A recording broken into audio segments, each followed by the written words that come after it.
name is Chris Miller. I'm the Chief of Human Capital with the Rochester City School District, and today we are at our third OHC Learn at Lunch series, where today we'll be focusing on the Real Team Plan. To assist us with that, just as a reminder, we are the Office of Human Capital, and we're working to recruit, develop, support, and retain the most effective, diverse staff. For our sessions, just ensure that you are muted, and think about you're tuning into our work today. We do have three learning goals for today. One is to define and articulate the Real Team purpose. You should be able to do that by the end of this session, and why the Real Team plan and action plan and work is important to the school district. Secondly, demonstrate proficiency in accessing Real Team information. We do have a Real Team website, which contains information that I will be highlighting for you today. And access to the Real Team site and action plan and other documents is embedded within this slide deck.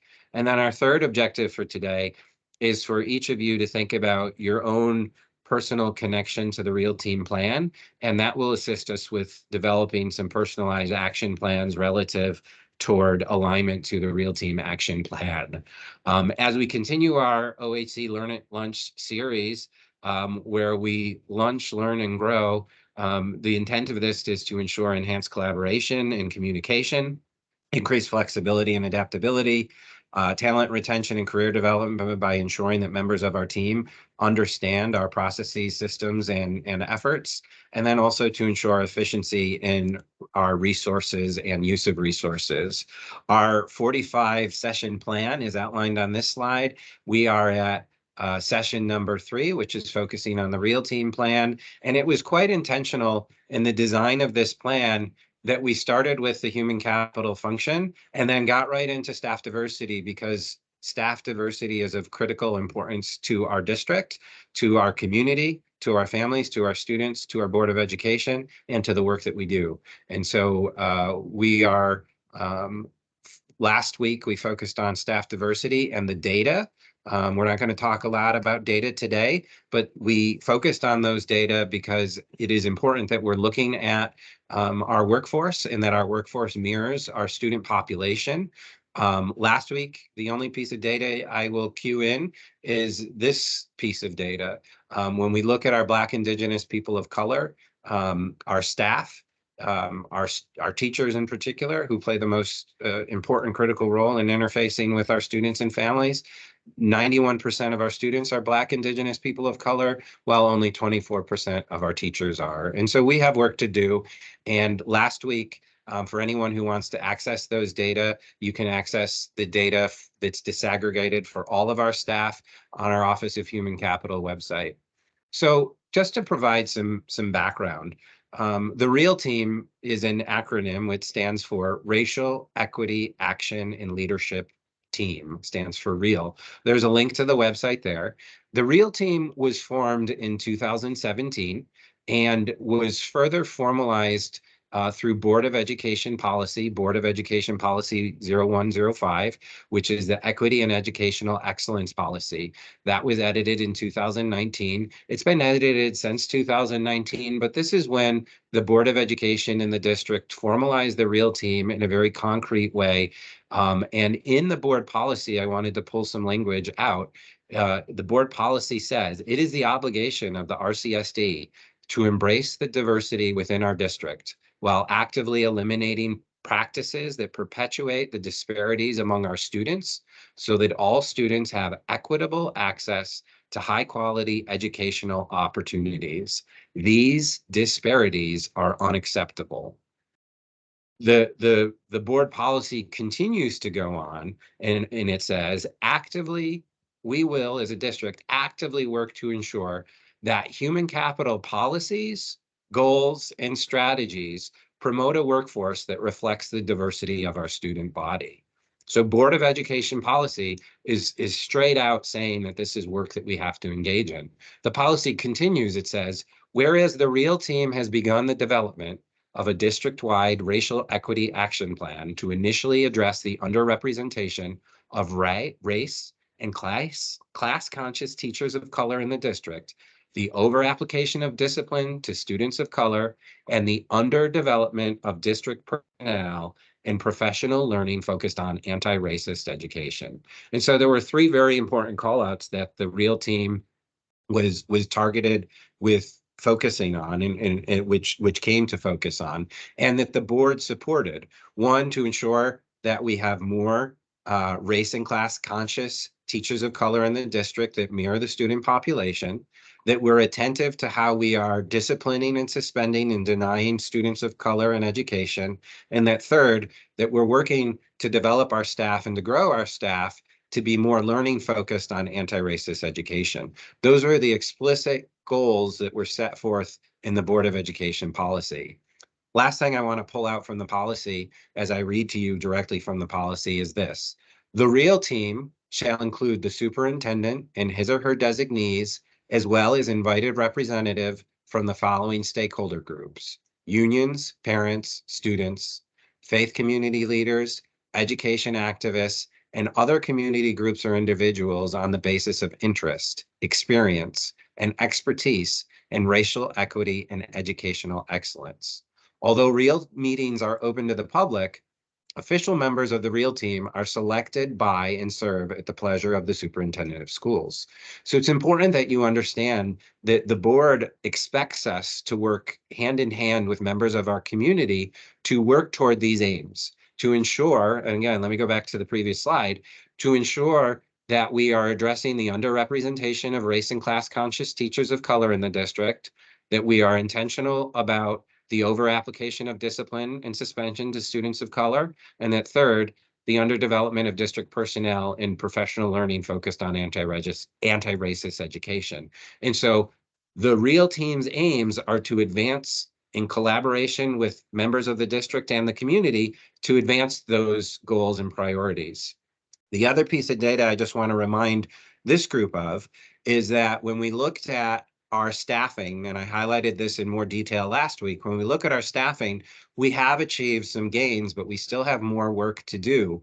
When we look at our teaching population, 24% are Black, Indigenous people of color. Our entire staff is 49% Black, Indigenous people of color, and our student population is 91% Black, Indigenous people of color. So we still have work to do to meet the board's aims and goals. And again, you can find more of the disaggregated data by visiting our website. So let's get into what the REAL team is, how it looks, how it's organized. So the REAL team has the vision that the Rochester City School District will be a thoroughly anti-racist institution that ensures equitable opportunities for all. Now, in next week's session, we'll cue in to talk a little bit more about diversity, equity, inclusion, and what anti-racism is. But for the purpose of today, we're providing an overview on the REAL team. So next week, we'll have an opportunity to dig a little bit deeper into what some of this actually means in practice, because it's important that we understand the definitions that exist around some of these words, because we're all always learning. So the REAL team is one body that is broken down into three subcommittees. Each of those subcommittees are linked directly to one of those three goals, right? So one is human capital, one is relationship building, and the third is professional learning. You can find more information on the REAL team by visiting their website, including their action plan. Each of those subcommittees, those three subcommittees, also has a vision. And I have the three visions displayed on this slide. We are the Office of Human Capital. And so the vision of the REAL team for human capital is that we will work toward ensuring that staffing of the RCSD will reflect the racial composition of the student population. And so when you connect back to the slide deck and the data from last week, you can see some of the ways in which we are working to meet those aims, some of the ways we've been experiencing some success, and some of the strategies that we have to get at better realizing the goals that the REAL team has communicated. I do want to highlight that in terms of district organization, our Chief of Staff, LaShara Evans, is working directly with the superintendent to facilitate the work of the REAL team. Each of the subcommittees are broken down further, where I actually help to facilitate the Human Capital Subcommittee. And Lashara also facilitates the Relationship Building Subcommittee, and our Executive Director of Equity, Inclusion, and Curriculum Program Audit, Dr. Nicole Haynes, is facilitating the Professional Learning Subcommittee. And so it makes sense that each of these three subcommittees are connected to people who are doing this work in the district, and that other people in the district are involved and engaged in the REAL team. If you want to look at current members on the REAL team, you can visit the REAL team website for a listing of active and members. The REAL team broke down to suggest that these four goals be the goals of the Human Capital Subcommittee. One, that representation matters and should be expressed in the staff of our district. Two, that there is community engagement, that our district will engage students, parents, and community in the overall recruitment, hiring, and retention of district staffing. So as you think about what you currently do, if you touch the hiring, recruitment, and retention processes, I want you to be thinking about, how are we currently engaging students, parents, and the community in that work? And what are some of the ways that we can expand, sustain, or grow opportunities to engage students, parents, and community in the overall recruitment, hiring, and retention of district staff? I would say that we have work to do. We have some strategies that we're working on. But again, want each of us to be thinking about our own connection to this work. And if you have ideas, sharing them in the feedback, also sharing them with your supervisor.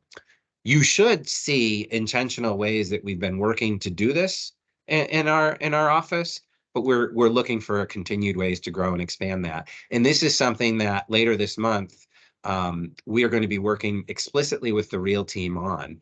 I do want to share that there are some other members of our own office who are helping on the REAL team, such as Amaret Miller, Samara Case, Dr. Case, myself, and Renee Turner.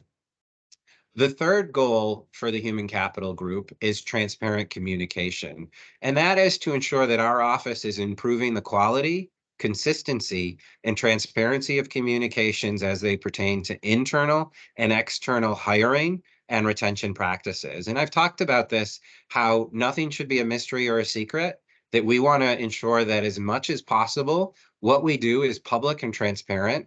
One of the key things that we've been doing, couple things, but one has been the redevelopment of our Office of Human Capital website, and to make sure it is transparent as possible and a one-stop shop for staff, community, and potential candidates to our district so that they have access. Just as we're making this Learn at Lunch series fully transparent, that's part of our aim and our commitment to make our work public and to make it transparent and to share our work with others.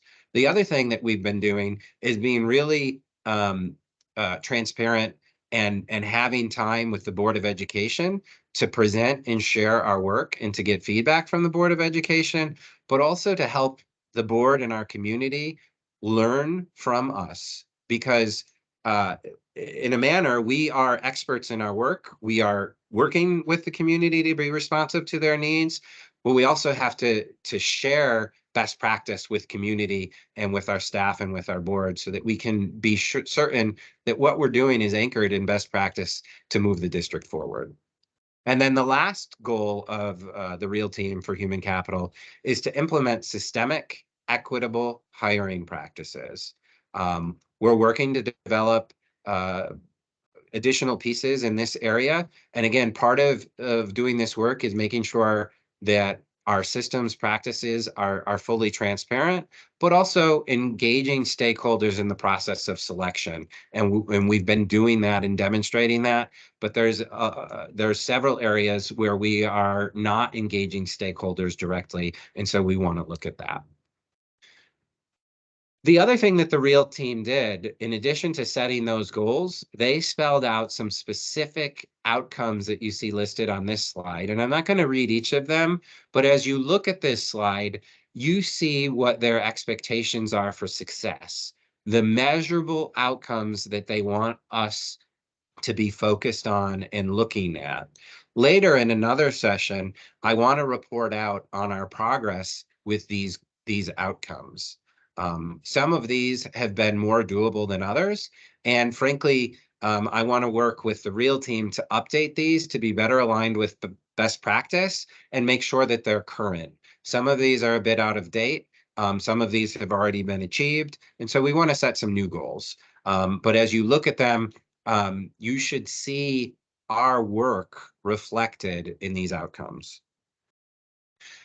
I want to very briefly share with you some of the goals from the two other subcommittees. And I'm not going to read them, but as you look at this slide, this is specific to the relationship subcommittee of the REAL team.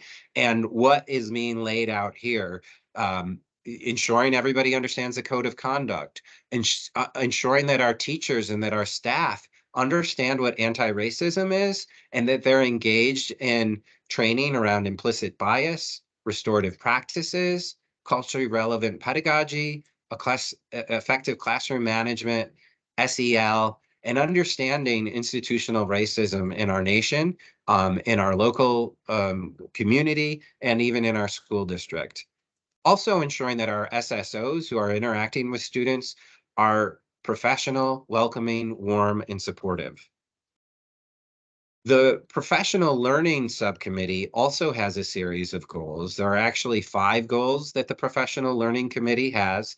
The first 2 are on this slide. And the first is to ensure that people have a common language and that they understand key concepts and definitions. That's something that we'll get into in a subsequent session. And then secondly, ensuring that our framework is strategic and coordinated and collective, that all of our efforts around this work are going in a certain order and place, that people have an understanding of the big picture, and that we're being very intentional and strategic about how we're developing our staff and helping them to do their jobs more effectively and working in our school district. And then goals 3, 4, and 5 are here.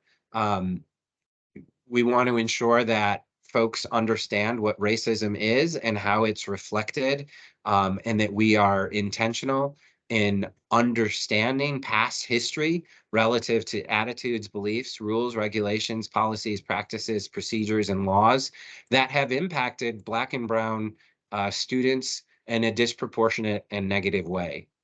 We want to ensure that those who are working with staff, that are mentoring staff, also are well-trained and able to support new staff in this work. And then lastly, as you know, this is something we've been doing, looking at ways to expand our Teaching and Learning Institute. The TLI program is a program at East High School that helps high school students to think about becoming teachers and gives them training and knowledge and helps them with their belief systems and practices and mindsets to become a teacher in the future. We're working to expand that program not only at East, but to create a second TLI-like program for bilingual teacher preparation at another school in the district. So we're working to expand that program. So those are the goals. That is a very brief overview of the REAL team. We wanted to ensure that you understand the purpose of the REAL team, how the REAL team operates a bit, how to access information about the REAL team, and then for you to personally think about your own work and how it connects to the REAL team action plan. This is something that we're going to be engaging with more in the coming weeks and months. I mentioned how at our next REAL team meeting, December 18th, we will be sharing some of our work with the REAL team and asking them for feedback. And over the next few months, we'll be working really closely to look at the ways that we are engaging community and stakeholders in the recruitment and retention of our staff. So with that, we're going to end our Learn at Lunch series on the REAL team today. I want to make sure that you click on the exit ticket survey, which is in the meeting invitation. It takes all of about 1 minute to complete. Please complete that now. Have a great day. Thanks for all you do in the service of our students and families.